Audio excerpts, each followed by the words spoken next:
એશા ન વિદ્યા ન તપો ન જ્ઞાનમ ન દાનમ ન શીલો ન ગુણો ન ધર્મમ. એટલે એને બા બોજારૂપ લાગવા લાગી. વર્ષ ગયું, 2 વર્ષ ગયા એટલે એમના ધર્મપત્નીએ કીધું કે કા તમે તમારી બાની સાથે રહ્યો ને કા મને જ મારી સાથે રહ્યો, મને તમારી માં નથી ગમતી.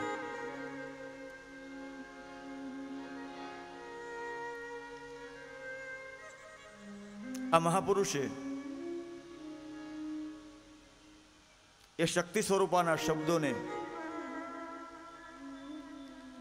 માન આપી એવો નિર્ણય લીધો કે આપણે માને વૃદ્ધાશ્રમમાં મોકલી દઈશું. 1 ટાઈમ ડોનેશન કરી અને માને મૂકી દે એટલે એક આ નડતું પ્રાણી જાય ઘરમાંથી.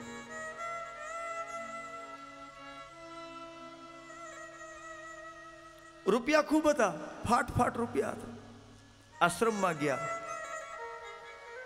પોતાનો પરિચય આપ્યો એટલે ટ્રસ્ટીઓ સંચાલકો ખૂબ રાજી થયા કે તમે આશ્રમની મુલાકાતે આવ્યા. તો કે ના, અમારે અમારી માને મૂકવાના છે. સંચાલકો તો સેવા કરવા બેઠા છે બિચારા. તો કે ના, સક્ષમ હોય એની પાસેથી અમે મહિને ચાર્જ લઈએ છીએ અને નિભાવવા માટે. તો કે ના, પૈસાની કોઈ ચિંતા નથી, મારે તમને 1.25 કરોડ રૂપિયા ડોનેશનમાં આપવાનો છે. 1.25 કરોડનો ચેક અને એની સાથે માં, એક કવરમાં ચેક અને માં મૂકીને એ વહુ અને દીકરો વિદાય થયા. હવે ફીની જરૂર હતી નહીં, કારણ કે આટલું મોટું ડોનેશન કર્યું છે. એ માડીનું પણ ખૂબ સ્વાગત અને સન્માન થાય છે. બીજી વૃદ્ધાઓ, બીજા વડીલો, સંચાલકો ખૂબ આદર આપે છે, ખૂબ સન્માન કરે છે. ઘરે નહોતા સચવાતા એના કરતા માં અહીંયા અનેક ગણા સચવાવા લાગી. માં રાજી છે. સમય ગયો, માં માંદા પડ્યા. માંદા પડ્યા એટલે આ લોકોએ ટપાલ લખી કે તમારા માતાશ્રીની તબિયત નાદુરસ્ત છે, આવીને જરાક સમાચાર લઈ જજો. બીજા છેડેથી મહિનો વીતી જવા છતાં કોઈ સમાચાર આવ્યા નહીં. ધીરે ધીરે કરતા શરીર ખખડવા લાગ્યું. દુઃખ, તકલીફ, પીડાને તો વ્યક્તિ સહન કરી લે, પણ જ્યારે પોતાનાથી દાજે ને ત્યારે વ્યક્તિ અંદરથી બળવા મળે. અને અંદરથી બળેલો માણસ બહારથી ભલે ઉષ્ટપુષ્ટ લાગતો હોય પણ ક્યારે ખરી જાય કોઈને સમજાતું નથી. ધીરે ધીરે માં મરતી હતી. અનેક પ્રકારની સાહેબી આ આશ્રમમાં માને મળતી હતી, પણ એક અગ્નિ કે મને મારા દીકરાએ કાઢી મૂકી. ધીરે ધીરે માં મરતી હતી. અને એવું બન્યું, 2-3 ટપાલો લખી, કોઈ રિટર્ન સંદેશો ન આવ્યો, અને એક દિવસ માં મરી ગઈ. માં મરી ગઈ, ટેલિગ્રામ, ત્યારે મોબાઈલના જમાના નહોતા, તાર કર્યો કે આપશ્રીની માતાશ્રીનું દુઃખદ નિધન થયું છે, એમના બોડીની વ્યવસ્થા કરો. બીજા દિવસે તાર આવ્યો કે ગોદાવરી બાજુમાં છે, પધરાવી દેજો.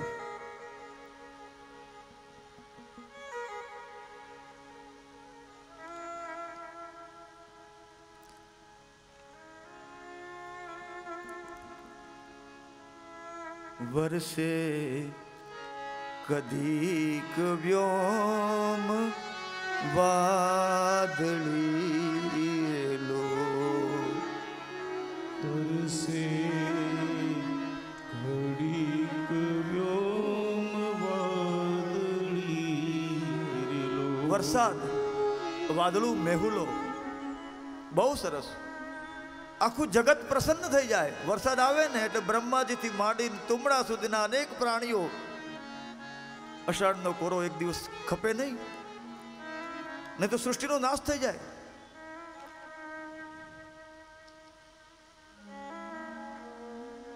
વરસે કદીક વ્યોમ વાદળી રેલો,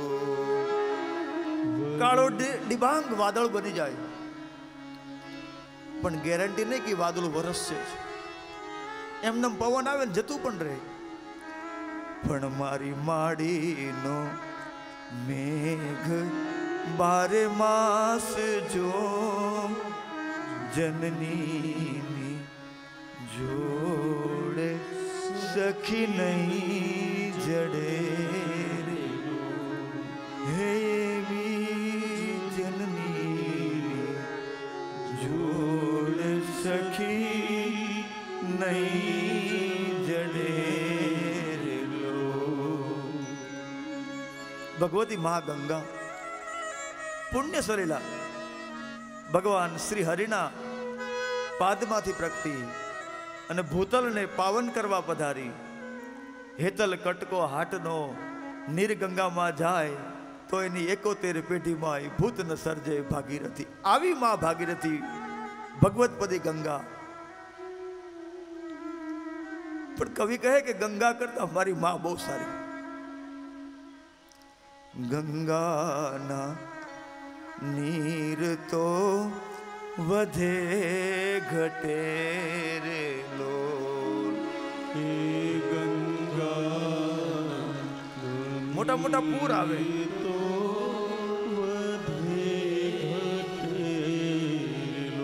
આજુબાજુના વિસ્તારને સાફ કરી નાખે, ભૂતળને પાવન કરે, એમાં અસ્થિ વિસર્જન થાય, આપણા પાપ બાળી નાખે.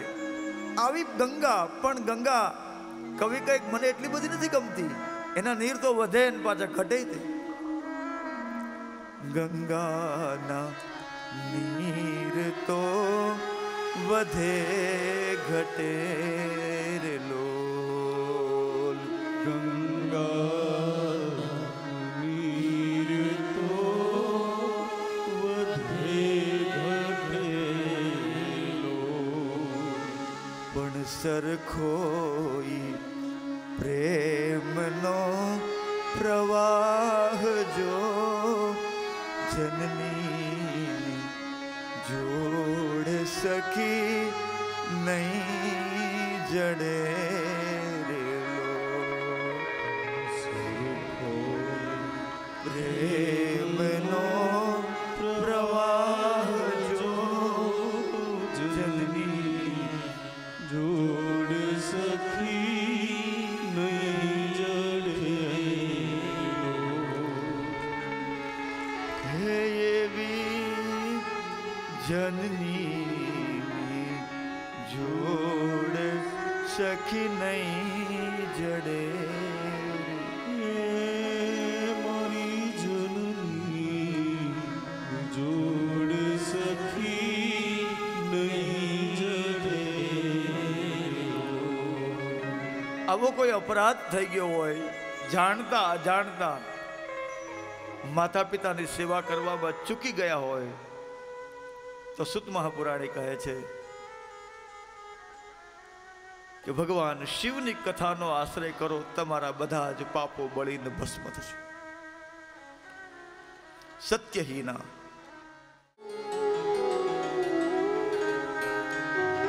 નહીં કોઈ યશ જન્મા જગ માહી, પ્રભુતા પાહી જાય મદના. નહીં કોઈ યશ જન્મા જગ માહી,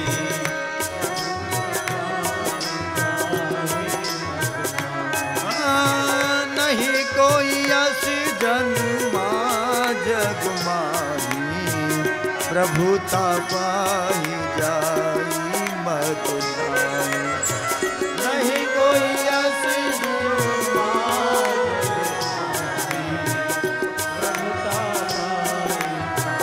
સુખ સમયમાં મહાદેવજી પધારે છે। બ્રહ્મા અને વિષ્ણુ સામે સામે હું મોટો તું મોટો એમ કરતા કરતા વાદ વાદમાંથી વિવાદ, વિવાદમાંથી વિકવાદ ને વિકવાદમાંથી કાઠલા પકડી લીધા। હું મોટો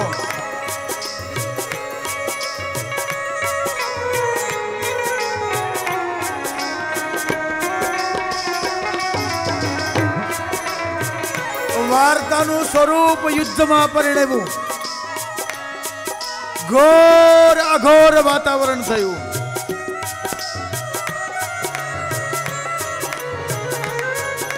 અનેક પ્રકારના હાહાકાર થવા લાગ્યા। સૌ પોતપોતાની સેના લઈને સમરાંગણમાં યુદ્ધ મેદાનમાં આવી ગયા। શા માટે? તો કે મોટા થવું છે। બ્રહ્મા કહે હું મોટો, વિષ્ણુ કહે હું મોટો।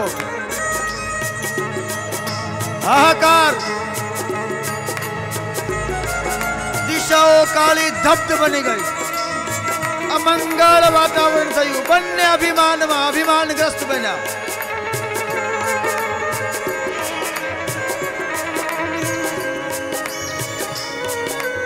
સત્તા મિલે, સામર્થ્ય મિલે, ફેક્ટરી મળે, અનેક પ્રકારના વૈભવ મિલે, પદ પ્રતિષ્ઠા મિલે, સન્માન મળે, અભિમાન ના આવે તો સમજવું કે મહાદેવની કૃપા છે। ભગવાન શું કરે? પહેલા સત્તા આપે, સંપત્તિ આપે, ડિગ્રી આપે અને પછી અહંકારનું ઇન્જેક્શન આપે। માણસ એટલો ઉઠે કે પોતાના જ અહંકારથી પડી જાય।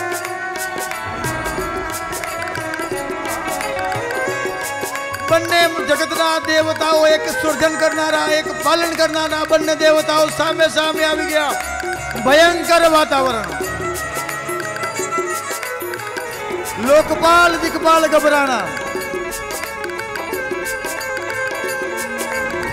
અનેક પ્રકારે દિગ્પાલો ભયભીત થયા। દિગ્પાલો વિચાર કરવા લાગ્યા કે પૃથ્વીના છેડા અમારા મુખમાંથી સરી જશે। બધા ઇન્દ્ર પાસે ગયા, હે ઇન્દ્ર બચાવો।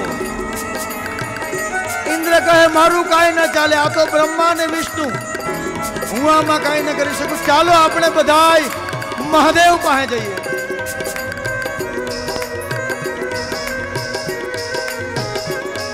દેવ અનેક પ્રકારે દેવગણો, દિગ્પાલો, કિન્નરો બધાય ભગવાન મહાદેવના દરબારમાં।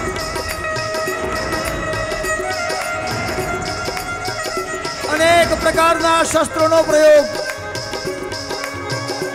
ઇન્દ્રએ વિનંતી કરી કે હે મહાદેવ, હે ભોળાનાથ, દયા કરો, બચાવી લ્યો। આમ નામ જો બ્રહ્મા અને વિષ્ણુ યુદ્ધ કરતા રહ્યા તો સૃષ્ટિનો નાશ થઈ જશે।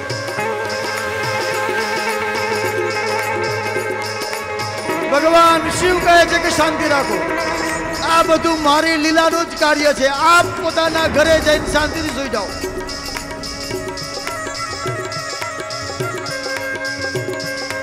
દેવગણો આયે નિજ નિજ ધામ પોતપોતાના ઘરે આવ્યા। ભગવાન શિવે અદ્ભુત લીલા કરી। આકાશમાં આવીને યુદ્ધનું દર્શન કરે છે। બ્રહ્માજી હંસ ઉપર બેસીને અનેક પ્રકારના શસ્ત્રો, વિષ્ણુ નારાયણ ગરુડ ઉપર બિરાજે। એકે બ્રહ્માસ્ત્ર કાઢ્યું તો એકે પશુપાસ્ત્ર અસ્ત્ર કાઢ્યું।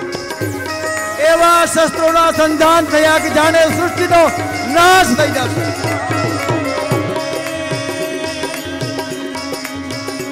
હાહાકાર, અદ્ભુત, ભયંકર, ઘોર અઘોર વાતાવરણ। એક જ વાત, મારો મારો। લોહીની નદીઓ વહેવા લાગી। પણ આ શસ્ત્રો છૂટી જાય તો જગતનો નાશ થઈ જાય। શસ્ત્રો છૂટી ગયા। ભગવાન શિવ બંનેની વચ્ચે અગ્નિસ્તંભના રૂપમાં પ્રગટ થયા। ધક ધક તો અગ્નિસ્તંભ। બંને મહાપુરુષો ભયભીત બન્યા। બ્રહ્મા કહે કે હે વિષ્ણુ, આ તારી માયા હટાવો। વિષ્ણુ કહે કે બ્રહ્માજી તમારી માયા તમે હટાવો। બ્રહ્મા કહે મારી માયા નથી, વિષ્ણુ કહે મારી માયા નથી। તો આપણી બેની વચ્ચે આપણો બાપ આ કોણ? બંને દેવતાઓ ત્રાહિત બંને વિચાર કરવા લાગ્યા કે જે આનો છેડો ગતિ આવે મોટો. બ્રહ્માજી હંસ ઉપર બેઠા ઉર્ધ્વ ગતિ કરી. હરિનારાયણ પાતાળ ગયા. હજારો વર્ષની બ્રહ્માની યાત્રા. અરે ઇંગ્લેન્ડ અમેરિકા હોય તો હવે આ તો મહાદેવ સાક્ષાત બોલા. હરિનારાયણ થાકીને આવી ગયા. પણ બ્રહ્માને એક કેવડાનું ફૂલ મળ્યું. એ કેવડાને કીધું કે તું મારો સાક્ષી થઈ જા. તારે ખાલી હા પાડવાનો. કેવડો તૈયાર થઈ ગયો. નીચે બ્રહ્માજી પધાર્યા અને કીધું કે આ છેડો આદિ હું જોઈ આવ્યો. જેવા બ્રહ્માજીએ આદિ જોઈ એવું કીધું એટલે હરિનારાયણ ભગવાન બ્રહ્માની પાદ પૂજા કરવા લાગ્યા. ભગવાન સિંહને ગુસ્સો આવ્યો, ક્રોધ ચડ્યો છે કે હે બ્રહ્મા, તમે મરી જવાના છો. તમને ખબર છે કે તમે ભગવાન નથી, છતાં તમે અજરા અમર ભગવાન હરિનારાયણ પાસે પૂજા કરાવો છો. ભયંકર પ્રચંડ અવાજ આવ્યો અને થાંભલો ફાટ્યો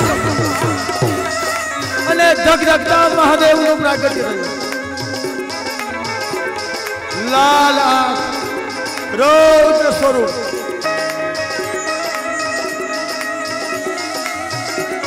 બે ભ્રમરોની વચ્ચેથી ભયંકર ભૈરવ પ્રગટ્યા. ભૈરવ નાચવા લાગ્યો, કૂદવા લાગ્યો કે મહાદેવજી આદેશ કરો. ભૈરવને ખડગ આપી, તરવાર આપીને કીધું કે બ્રહ્માની પૂજા કરો. 5 મુખી બ્રહ્માનું મસ્તક એક જ ધડાકે કાપી નાખ્યું. બીજા મસ્તક કાપવા માટે ભૈરવ તત્પર બન્યો તો હરિનારાયણ વિષ્ણુએ કીધું કે હે ભોળાનાથ, તમે તો કરુણાના દેવતા છો. હે મહાદેવ, તમે તો ભદ્રંકર છો, અમને ક્ષમા કરો.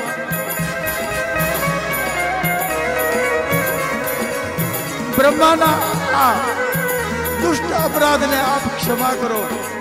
બધા દેવતાઓ, ઇન્દ્ર વરુણ સહિત બધા જ દેવતાઓ ભગવાન શિવના શરણમાં આવ્યા. વિટળાઈને ભગવાન શંકરની જય જયકાર કરી. આપણે પણ બધા ભગવાન શિવની જયકારા કરી. બોલીએ શંકર ભગવાન.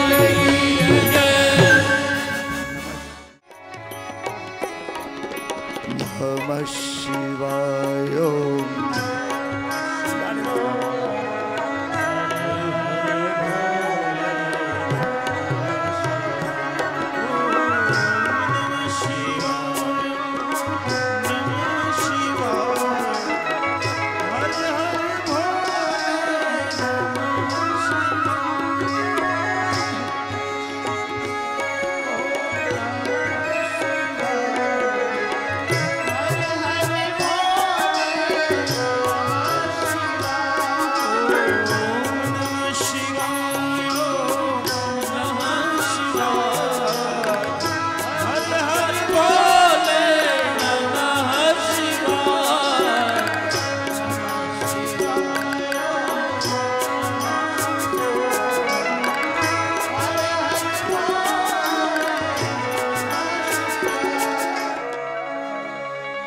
जटाटवीगलज्ज्वल प्रवाह पावित स्थले गले व्यलव्यलंबिता भुजंग तुंग मालिका डमड्डमड्डमड्डमड्निनादवाटमर्वयं चकार चंड तांडव तनोतु न शिवतु. जटाकटाह सभ्रमं ब्रह्मण्यनिम्ब निर्झरि विलोल वीक्षवल्लरि विराजमान मूर्धनि धगत धगत धगत ज्वलल ललाट पट्ट पावके किशोर चंद्रशेखर रति प्रतीक्षणं मम धराधरे त्रिनंदिनी विलास बंधु बंधुर पुरंदिगंत संतति प्रमोद मान मानसे कृपा कटाक्ष घोरणी निरुद्ध दुर्धरापदि क्वचि दिगंबरे मनो विनोद में वस्तुनि जटा के दीवड़ा जगमग जगमग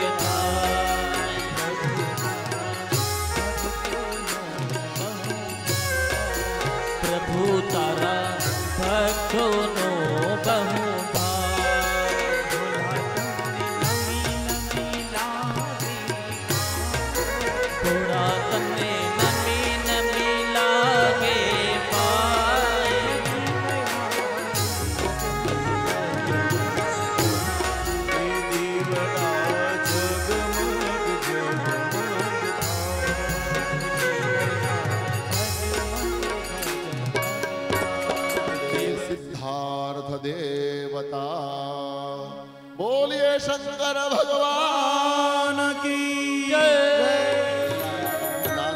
सुगंध पुष्पाणि ऋतुकालोद्भवानि च पुष्पाञ्जलिर्मया दत्त गृहाण परमेश्वर चरणकमले मन्त्रपुष्पाञ्जलिं समर्पयामि नमः पार्वती पतये हर हर महादेव